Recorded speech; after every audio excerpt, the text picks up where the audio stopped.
I just want to give you as much information as possible. So when the time comes, you feel like you know what you're doing.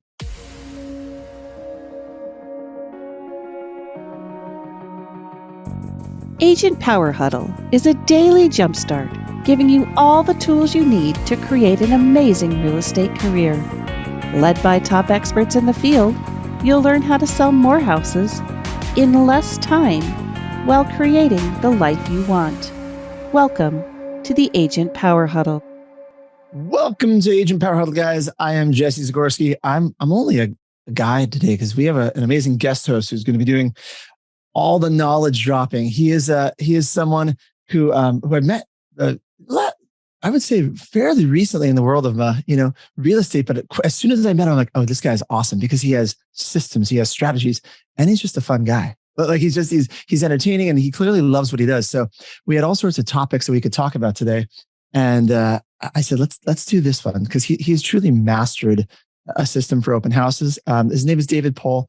And David, go ahead and you can unmute yourself and introduce yourself and tell everyone how long you've been in the business, where you're from. Let's start just to give some context.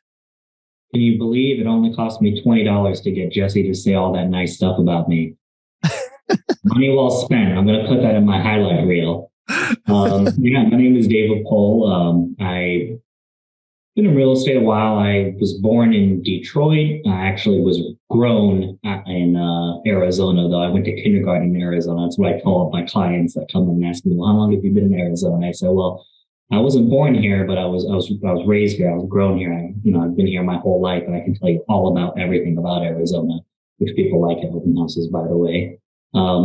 Did a background in corporate, was in a big financial institution for a number of years, project management, all that good stuff. They hit us with the whole COVID, layoff type of thing. And I said, you know what? I'm halfway through my real estate class. Let me go ahead and take this as a sign from the universe to not only finish and get into real estate, but actually get paid while I'm finishing and getting that class done. And here I am, man.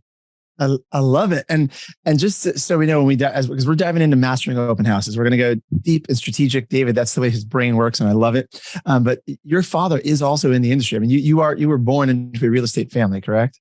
Yeah. My dad's always been a mover and a shaker. Real estate, one of his many ventures. And, I've been really, really, really fortunate to have exposure to him. When I was a kid, he would wake me up and take me to work, and just for me to be there, and he would just sit me in a chair, whatever business, whatever he was doing, whatever ride along I was riding along with him, I would just be there observing. And then at the time, when you're a kid, you're like, God, why are you doing this to me? But I really benefited from having that business mindset in pretty much anything that I do, which as you know, we're all business people, we're all individual, independent, small business owners, and that's going to change exactly, how you get what you want to get and how you get to where you're going and the time that it takes to get there, if you get there. Are you treating things with a business mindset, with a growth mindset, or are you just simply showing up to a job and clocking in? So I was really, really, really fortunate to have that exposure at a young age. I love that. And by the way, we're gonna make some clips we'll send you later. So Gianna, if you're taking notes, I would love to have a little clip of you explaining how to business, because I think agents a lot of the times we forget. Some people naturally are wired that way from upbringing the way you were, and some people, they have to remind themselves to bring that business mindset back to the way they approach their real estate career, right? And that's okay. You know what?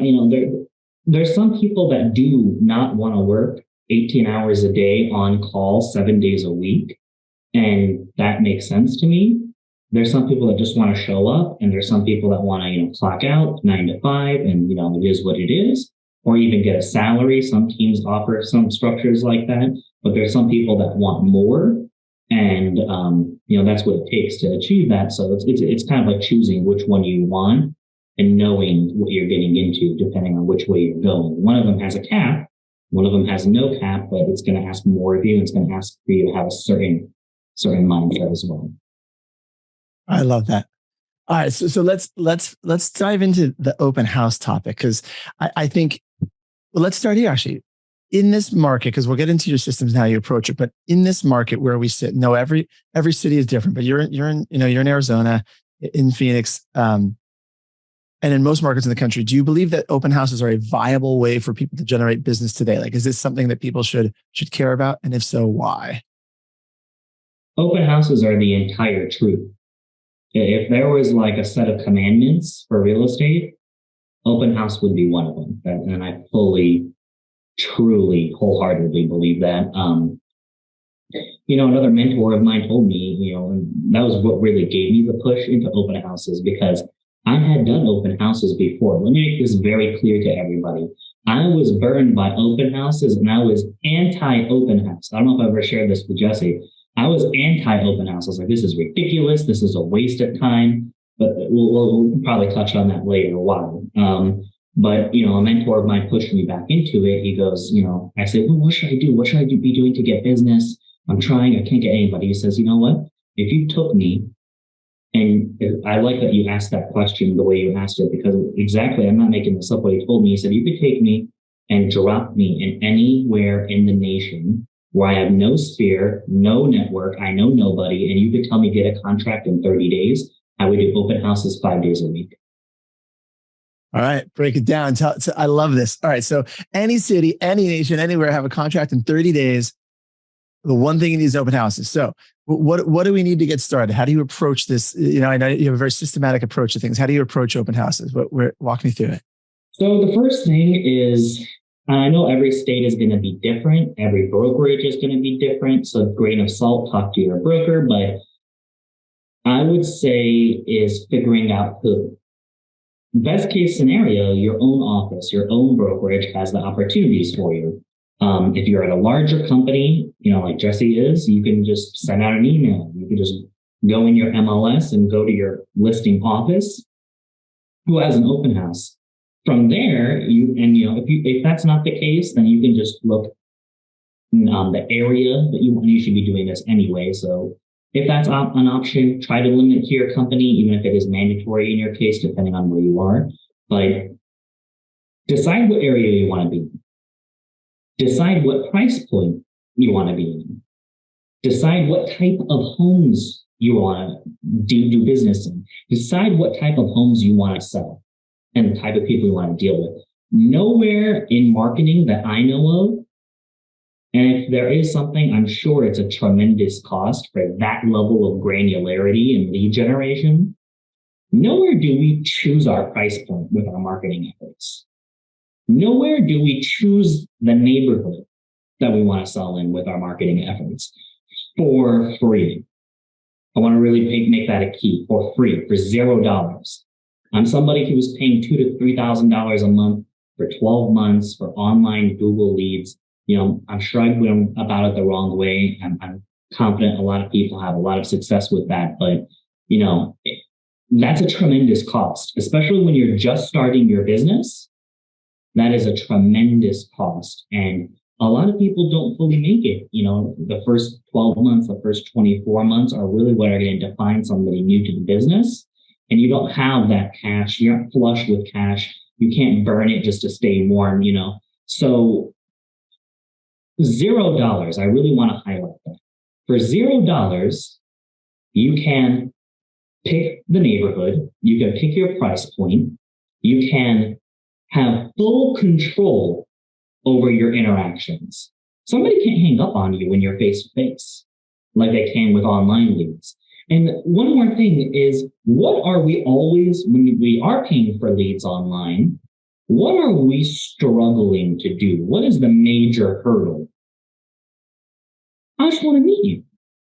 They don't even want to meet you a lot of the time. They don't, I'm just looking, this, that, the other. At least if you're in person, number one, somebody within the first 60 to 30 seconds is going to decide if they like you and if they're willing to do business with you. I just showed a house on Sunday, just yesterday. I showed a house to somebody and this was Monday. Anywho, real estate world, all your days blend together. Sunday, I showed a house to somebody, and that person I met in an open house, and she just looked at me after I gave my song and dance. I'm not joking. She goes, you know what? I like you. You seem cool. We should work with you. I couldn't have said anything, to be honest with you. It was a vibe thing. It was an energy thing. she's a groovy lady too. She, kind of like a hippie type of thing. But, I absolutely love it. I got to meet some fantastic people, and you're widening your network at the same time. So go in your MLS, go to your office colleagues, even face to face. If you actually still go into the office, just say, hey, I notice you do a lot of business, and I'm sure you can't be in a million places at once. I'd love to help out. And have a plan when you come to them. There's one thing that you'll notice, and maybe, anybody, I think it's a good idea to, if you're in that area, go to an open house. Spend a day and go to all the open houses and see what they're doing. I guarantee you, most people are not even going to acknowledge you when you walk in, or they'll just say hi and that's it, and might have a plano sheet, and that's about it. So what can you do? What can you bring that's going to set you apart? That's going to say, wow, because I guarantee you all of those people are going to other open houses that are going into your open house, and they're going to say, whoa, look at this person. They have this, they have that, they have everything laid out. Snacks aside, some people are snacks people and drinks people. I'm not, unless it's like a very high-end listing. I just don't want more stuff for people to spill in somebody else's house, especially if it's not my listing. That just stresses me out. To each their own. But just the material, the information, and approach it not from a sales pitch, but from a information, a value, front-loading value perspective. I'm here to give you something for nothing. I just want to help.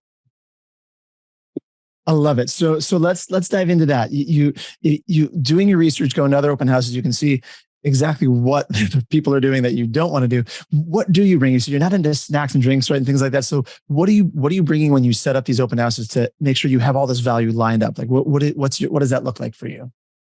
So the first thing is,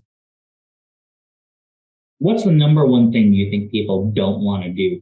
Visitors or guests at an open house do not want to do, that we try to get everybody to do? Sign in. And thank you very much. How can you, and one thing too, I really want to make clear, if something's not working for you, there's two ways you could go about it. You can abandon it, or you can innovate.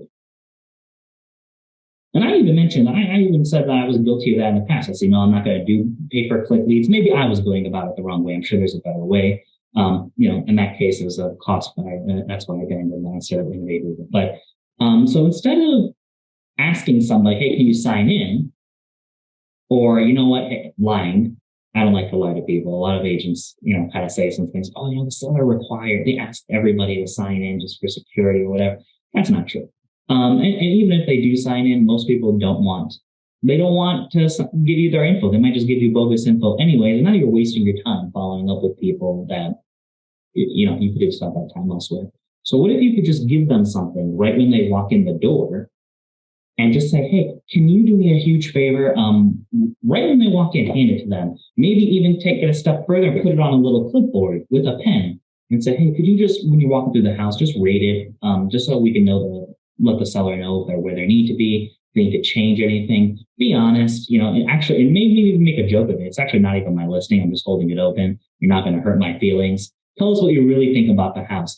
And sometimes some people actually attach to that. They go, oh, wow, what are you doing here? Oh, wow, you're actually out and you're hustling, even though this isn't your listing, this isn't your house, you're still out here, out and about, trying to get business. Some people actually really resonate with me with that. So they mentioned that to me and they go, oh, wow, okay, I really like that. You know what I mean? So the only thing I'll say though is what's at the top. It's their info. Fill out your info. And once that pen is moving, they're just going to give it all.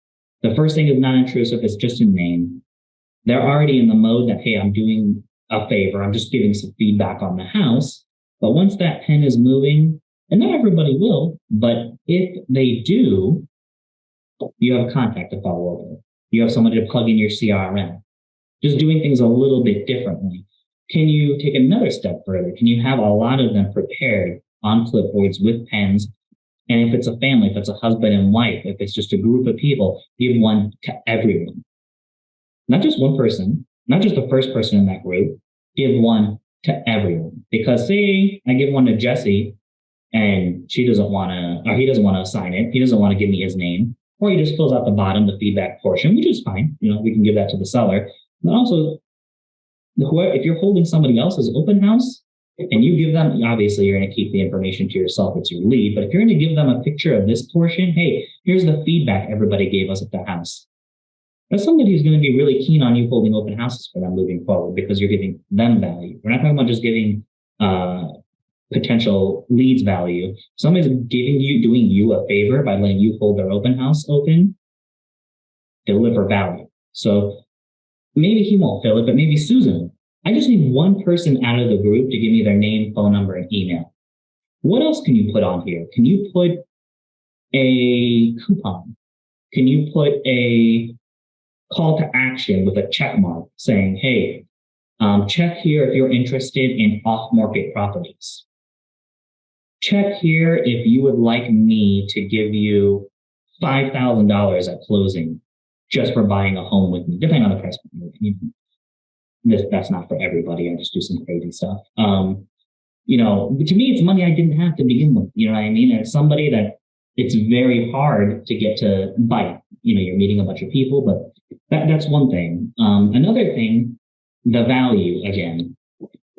Have something substantial. Don't just have a plan sheet. This is cardstock. So we make books, front and back, thick cardstock with the material inside. We bind the book. Actually, something that when you put it in their hand, they're like, oh, wow, okay, I'm going to hold on to this. I'm not going to just toss this in the garbage. And I don't care if it's on their desk for 3 weeks, a month, 6 months, in their junk drawer. Along the bottom of this, what is this? This is my business card info. It's my name, email, phone number. What's this? This is a QR code that sends them directly to my website. What does this say? It says free neighborhood guide.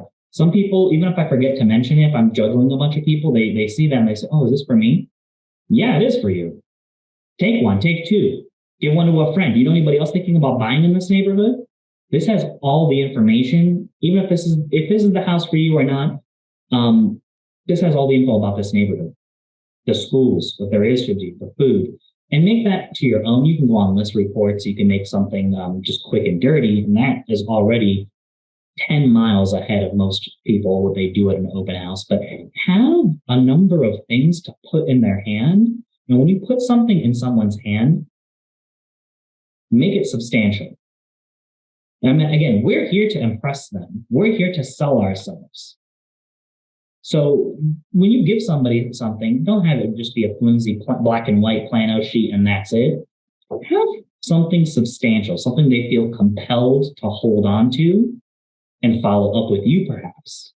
It's really brilliant, that distinction there, because you think about a lot of people will give out probably like a flyer to the house, the listing they're in, which as soon as you decide as a buyer you're not interested in that house or you're walking through, the first thing you're going to do is get rid of that flyer. Most people. But when you have something that's like, if you're interested in the neighborhood, a free neighborhood guide, like you said, even if they're like, it feels like there's enough value, they're going to hold on to it. That's brilliant. I really like that. Not only that, I tell them, hey, try to sell the house that you're in. Somebody's doing you a favor.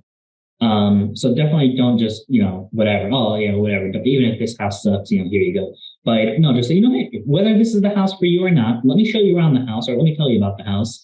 But I usually reserve this till the end, not at the very beginning. The very beginning is the sign-in card for them to carry around. Now I interacted with them. I said hi, maybe made a joke, whatever it might be. Let them kind of do their thing. Maybe poke my head in every once in a while. Don't just be on them. It's very hard to want to do that.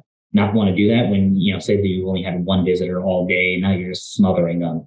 Be cool. You know what I mean? At the end, and mention too, when you give them this, by the way, I have some info for you before you leave. I'll just give you some free information to take with you.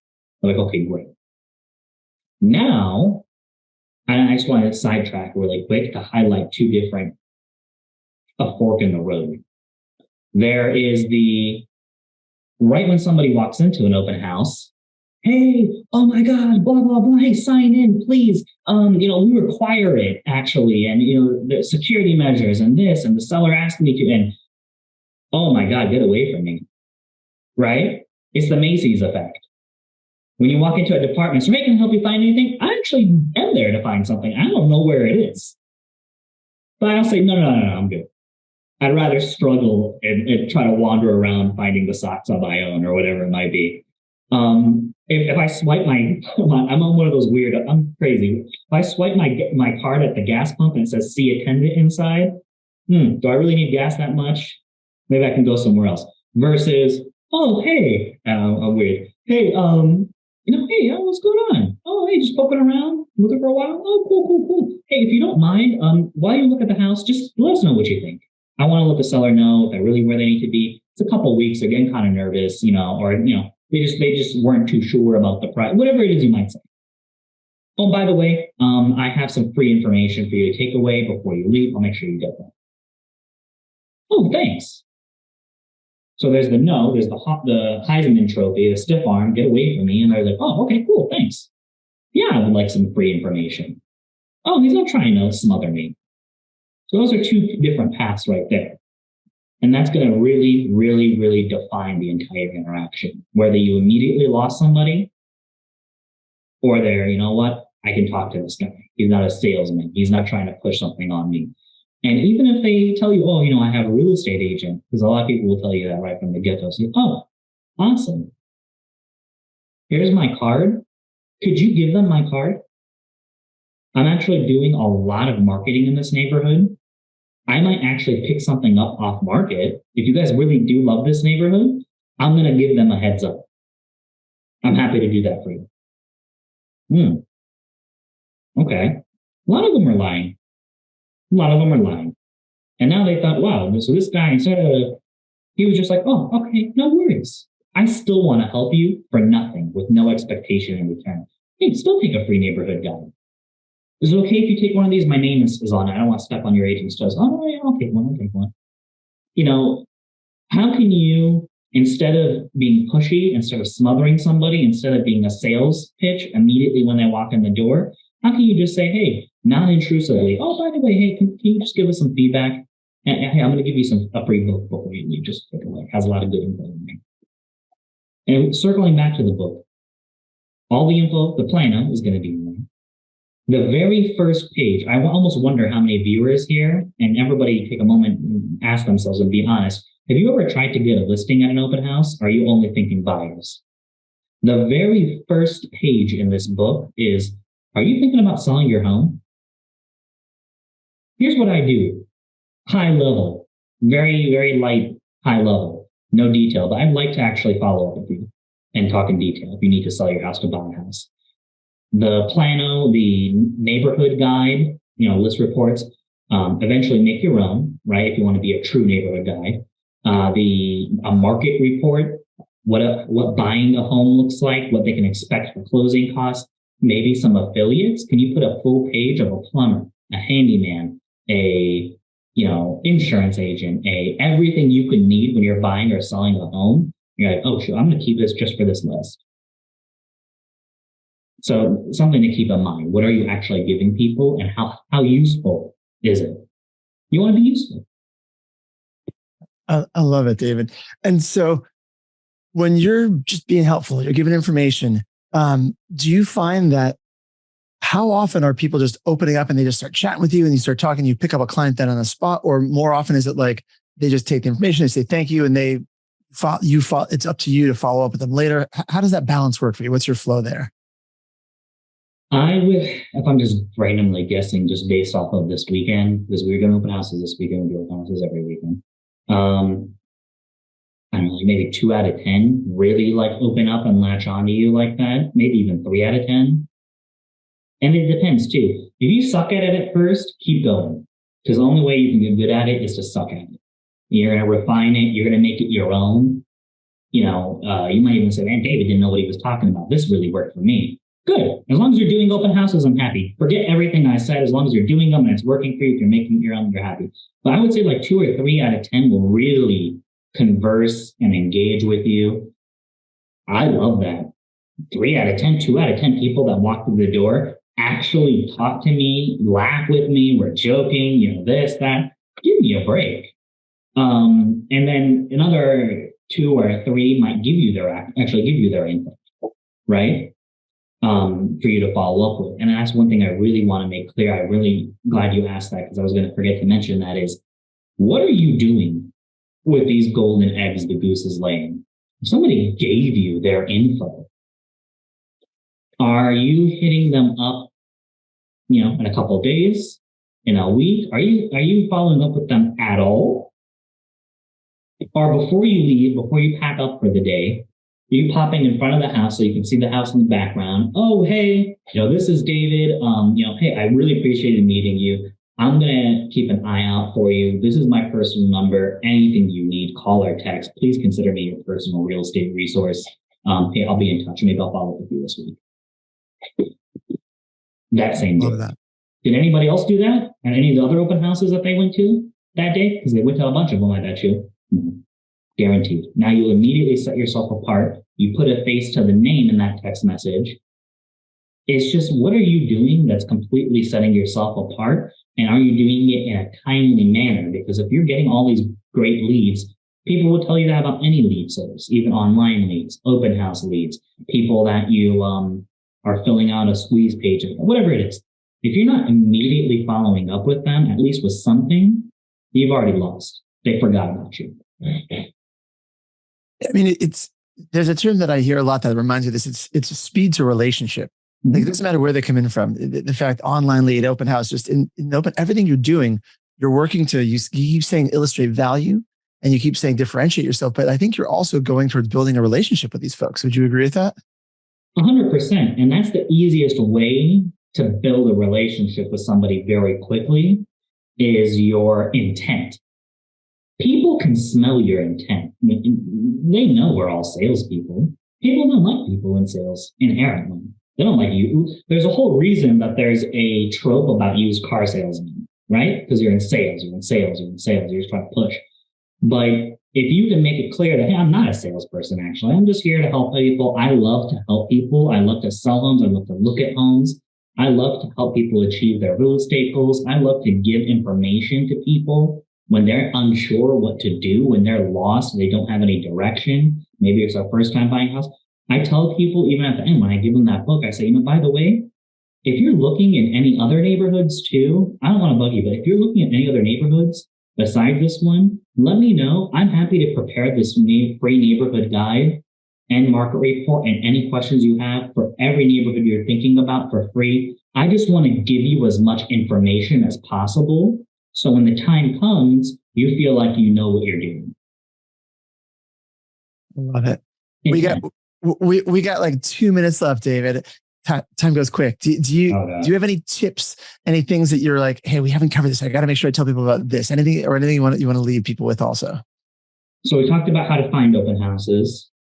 And by the way, hunker down. If you want to hunker down in a neighborhood, open houses is a great way to do that because you're going to meet the neighbors. You're going to meet the people that are looking in that community. You're going to become a face in that neighborhood. Go knock on the doors, maybe an hour beforehand, at least 10 doors, just on at least that street. Hey, we're holding an open house.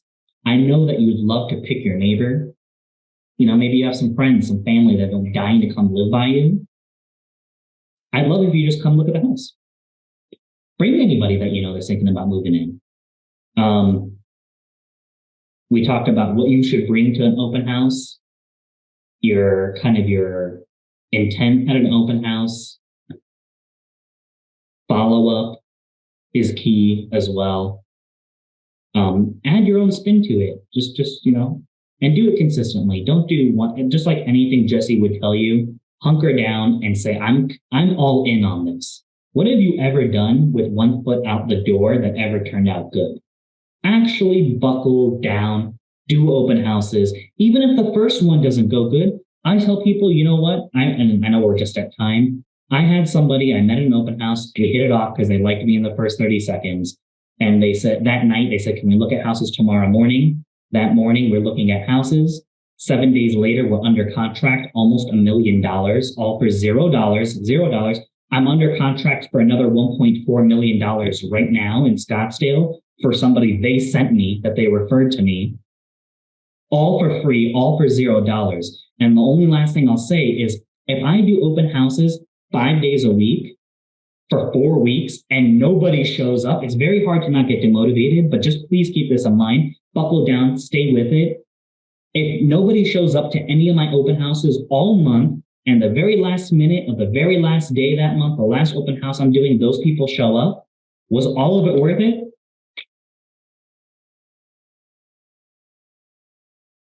Absolutely. Only last thing, if you're doing an open house, don't just show up for an hour or two. Do an open house. Be there for 4 hours, 5 hours. Actually be there. David, what I love about this most of anything is anyone can do this. Like literally, it's anyone. So I love your passion. I love your systematic approach. I love your passion. And so many guys, there were so many little nuggets to differentiate yourself in this. This is fantastic, David. Truly. And you know what? If somebody thinks of something else that's really working for them, something I've never thought of before, because I haven't thought of everything, you guys have a great network. Share it. Have somebody, hey, I tried this. Everybody loved it. I picked up a couple leads. Oh, wow, let's all try it. You know what I mean? It's such a great way because there's so many, not everyone's going to do it the same way. And somebody's going to add something or further innovate it or come up with a new idea. Share that idea. Let's all constantly mastermind and innovate and, have that sense of community that, hey, we're all the masters of this. I love it. If someone wants to connect with you, David, if they got a referral for Scottsdale or anywhere in Phoenix, how should someone connect with you?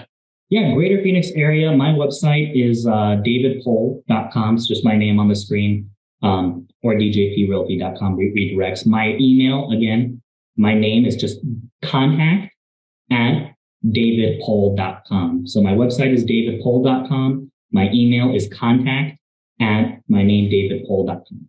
Yep, and Pohl is Pole. Yes. All right, guys, have a wonderful day. Thank you for being here. We'll be here again tomorrow. We got Amy Izzo on Agent Power Huddle tomorrow morning. And David, I just appreciate you being here. Have a good day. This is awesome. All right, bye, guys. If you'd like more information or to get connected to the Agent Power Huddle, join our free Facebook group. This call was designed for the agents in our EXP organization, but open to any agent from any brokerage. If you're a guest and you're interested in learning more about EXP or our specific resources within the Agent Collective, reach out to the person who invited you to this call to get more info. Produced by the Agent Collective Media Network.